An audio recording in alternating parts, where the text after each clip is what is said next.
bagaimana merangkai argumen hukum menggunakan thesis statement, klaim, bukti, dan alasan. Untuk saya ulang, thesis statement itu adalah pernyataan dasar. Jadi mulailah penelitian dan pembicaraan melalui thesis statement. Basic premisnya apa? Kamu mengatakan sesuatu. Kemudian klaim.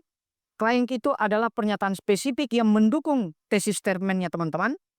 Kemudian bukti, yaitu data yang mendukung klaimnya.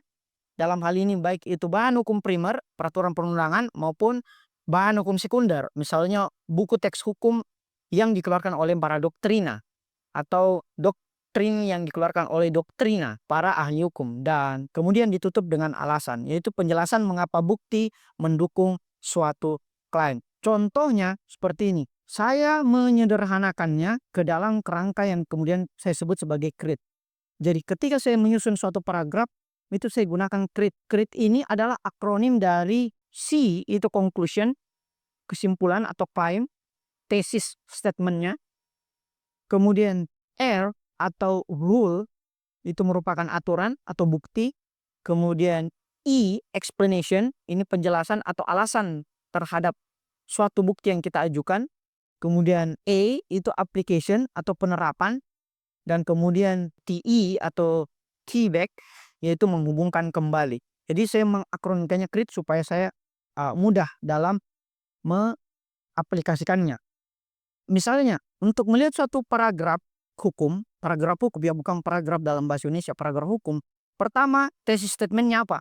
Yaitu penggunaan deepfake untuk penipuan berpotensi menimbulkan kerugian yang signifikan dan meresahkan masyarakat. Titik. Premis pertama. Premis kedua, saya mengajukan rule atau aturan. Karena nanti teman-teman silakan tambah saja dengan kata-kata koherensi. Nah, oleh karena itu, berhubungan dengan itu namanya kata-kata koherensi. Kalau tidak memiliki kata koherensi, ya sama kayak kita tulis aja kayak rumus-rumus premis. Ini kan namanya drafting. Beda dengan writing. Writing itu kita hubungkan nih antara draft yang telah kita susun. Misalnya saya ulang. Thesis statementnya atau C pertamanya adalah penggunaan defect untuk penipuan berpotensi menimbulkan kerugian yang signifikan dan meresahkan masyarakat. R-nya, rule-nya, pasal 1 ayat 1 KUHP berbunyi, tiada satu perbuatan dapat dipidana kecuali atas kekuatan aturan pidana dalam perundang-undangan yang telah ada sebelum satu perbuatan dilakukan. Rule. Kemudian explanation, penjelasan kenapa saya ambil aturan ini. Karena prinsip legalitas di atas bertujuan untuk mencegah kesewenang-wenangan penegak hukum dan memastikan bahwa setiap orang mengetahui perbuatan apa yang dilarang dan apa yang dapat dihukum. Kemudian di premis yang keempat, aplikasi atau penerapan. Itulah mengapa kasus penipuan yang menggunakan deepfake tidak dapat dijerat karena ketiadaan regulasi yang spesifik.